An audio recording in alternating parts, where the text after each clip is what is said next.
Assalomu alaykum hammaga, hurmatli Shovot avtokanal obunachilari do'stlar, sizlar bugun navbatdagi reklamamiz Damas bo'ladi.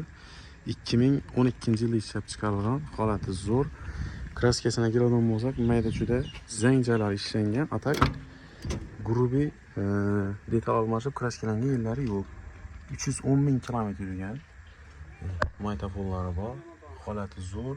Motori toza remont bo'libdi, motorni garantiya deydi. Uyda haydalib turgan mashina bo'lsa, holati вообще zo'r. Bir dona oynasida trishina ko'rdim. Aybi laboy almashtirib bilasizlar, Damas'ni laboy ham davom qimmat emas. Verbelda zang chiqqan joyi bor, zangcha ishlangan, atak yana ham zang chiqqan. Holati zo'r. Yil ham zo'r. 2012-yil balonlari yaxshi holatda. Yana orqa oynalar tonirovka qilingan. Plus, ya'ni midnight stoplar qo'yilgan, holati вообще zo'r.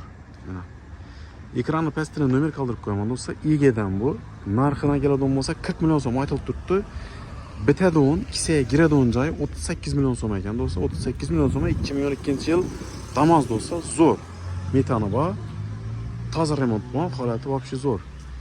Damazda bugun obunachilar tashlab qo'yamiz. Birdan like bosib, kanalda yangi bo'lsangiz, podpiska bosib qo'yasizlar. Mana bitadigan bahasi 38 million so'm. Ekranni pastidan nomer qoldiraman. Kimda kim oladigan bo'lsa, прямой оформить kerak, to'g'rimi? Generalni berilmaydi, прямой оформить etib, odamlar o'tirib olib ketaveradi. Hammaga omad. Like bosishdan chiqmasin.